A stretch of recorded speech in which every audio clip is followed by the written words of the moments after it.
If you're clicking on this video, that means you have some interest in this game or my journey throughout the last year. Now, like most people who make content around this game or even played this game once in the past, there's always something that brings you back to the game. One thing that I see people say a lot is, I used to play this game a lot and I had a good time talking to my friends, but I never really took the game seriously. I mostly just hung out with my friends, I did random dungeons with them, but I never actually got strong.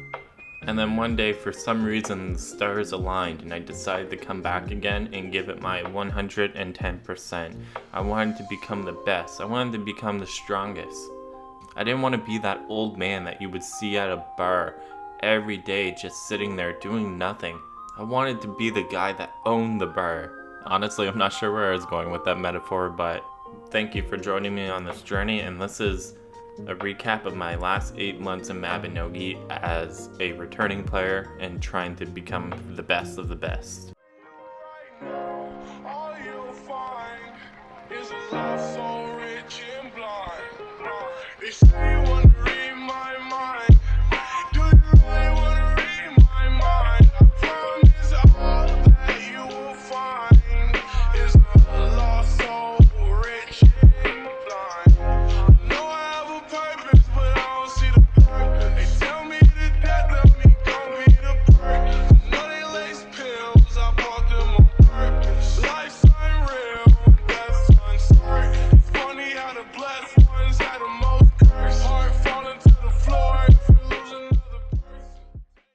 So the first thing I'm going to talk about is Glenberna.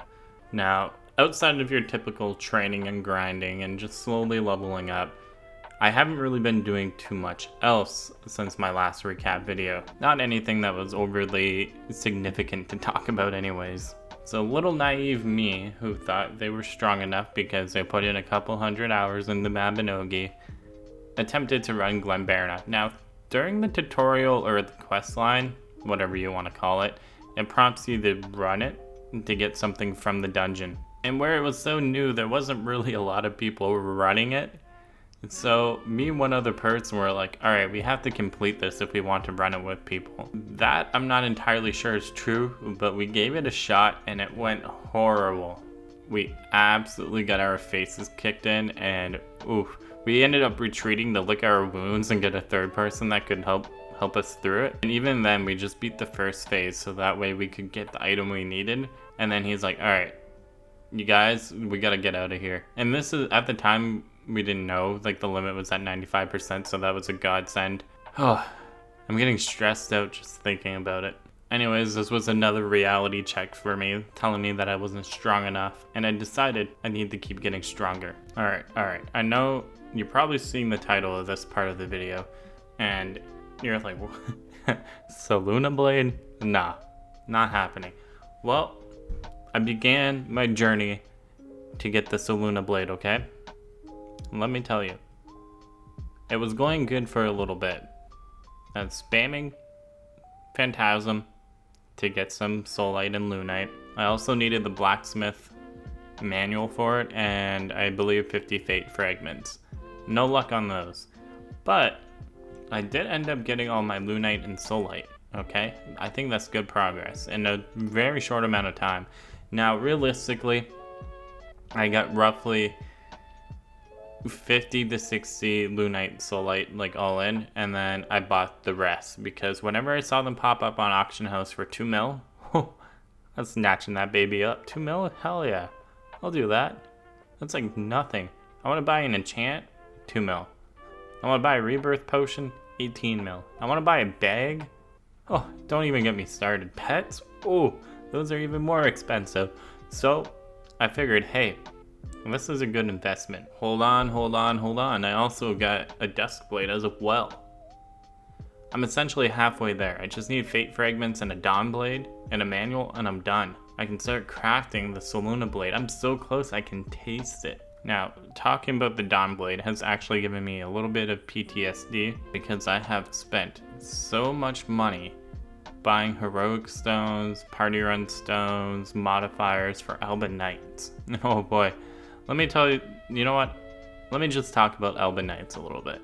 This kind of ties into Selûne and, you know, my overall arcing adventure. Now, right now, because of the event that's going on, you can actually run Elben Knights 5 times a day, which I've been doing. Now, I've been running it with some guildies, I've been running it with some friends, alright? Justin, if you're watching this, I know damn well if a Dawnblade dropped, you would give that up. He's a homie. However, I do just have to mention, and they're not in the wrong at all, okay? This item sells for 3 billion gold on the auction house. They have every right. So my guildmates that were running it, some of them were vocal about it. You know who you are if you're watching this. He's a nice guy, a little chatty, very chatty, types very fast and is very vocal. And apparently he told me a couple other guildies have blocked him. Anyways, he wanted to split the cost of the Dawnblade. So if a Dawnblade drops, everyone gets to sell it, or somebody gets to sell it, and everybody gets a bit of the profit. Now, in theory that sounds good if I wasn't doing the runs for the Dawnblade. However, I need the Dawnblade. I need the goddamn Dawnblade. So money wouldn't do any good here, okay? As much as I love having gold in Mabinogi, this is my only goal I have right now outside of getting stronger and my only fixation. So selling the Dawnblade would have been a sin. It would have tore my soul apart. It would have ripped my heart into shreds. My brain would have melted. My eyes would have, I don't know, melted too, I guess. So I suggested, listen, if anybody else gets a drop, you guys can sell it and cut me out of the share. I don't want the money. If I get the drop, I keep the Dawnblade, you guys don't get any money. To me, that's fair. I don't know how else we could split this. Anyways, that's when I realized I need to get even stronger. I need to currently be stronger. I need to be able to run Elben Knights alone. So that way I can get the Dawnblade 110%. So far, I've already run Elben Knights roughly 40 times. My brain's starting to melt. I figure I got in maybe a couple other 100 times, but that's why I need to get stronger. I need to get stronger. Or, you know, if you have a Dawnblade, you can always give it to me and I'll just credit you in every single Mabinogi video for the rest of my life. Anyways, Elben Knights overall is pretty good content. Now, up until wanting Selûne, I have never ran Elben Knights. A lot of people haven't run Elben Knights either, apparently. And it is actually pretty fun. You can get these modifiers that spawn monsters by 200%, increase your HP by 300%, etc, etc. And if you're looking to just kill things, I think this is great content for you to run. You, the new player watching this, or you, the returning player, Google Elben Knights, okay? I'm sure you'll have fun. In terms of Mabinogi content, I would probably rate this like a 7 out of 10 or like a 9 out of 10, around there, that ballpark. It's pretty fun, especially when you have friends. All right, Rabbi Phantasm. Honestly, if you're a new player or even a returning player or just a casual player, there probably isn't much reason for you to run this dungeon.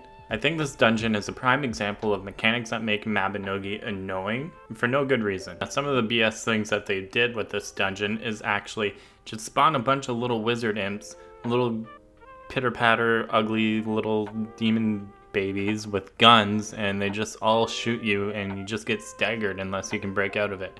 Now, I wouldn't mind if there was like 1 or 2 of them, but they spawn like 8 of them, 10 of them. Why? They just want to get under your skin and make it unnecessarily hard. Now, it wouldn't be that bad if that's all you have to deal with and you could kind of, you know, mentally prepare for it, but you also have like that one magic spell that freezes you and then you can't move. I can't think of it, I never use it. Ice Spear maybe?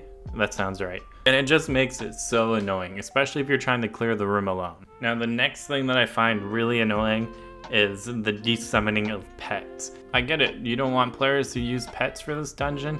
Don't let them summon the pets at the start of the dungeon. Use them for some rooms and not for some rooms. It's kind of annoying. But the only reason I'm complaining about this is because you don't really get much for completing this dungeon, okay? Like, for your pain and suffering, you're not going to get any good drop that's going to make you a good amount of money.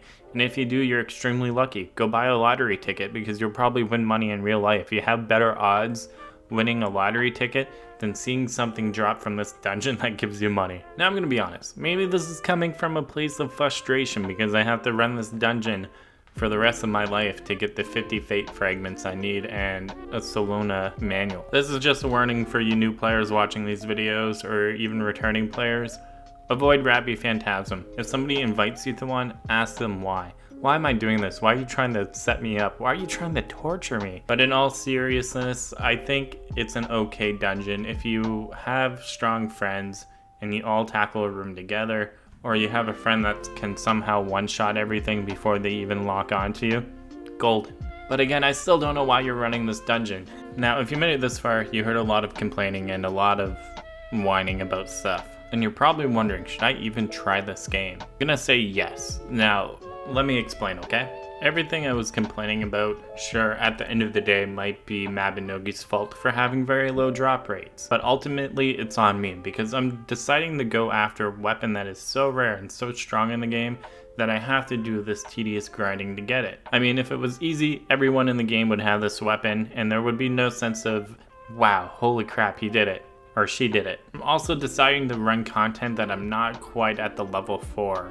So like I can survive it, I can help, I can do damage, but I'm not necessarily strong enough to do the content necessarily without a party. But up until this point, my time with Mabinogi has been fun, the community has been amazing, and they made things a lot easier as well. They streamlined a bunch of things, they were constantly updating the game, there's tons of events always going on. The community is also pretty rad.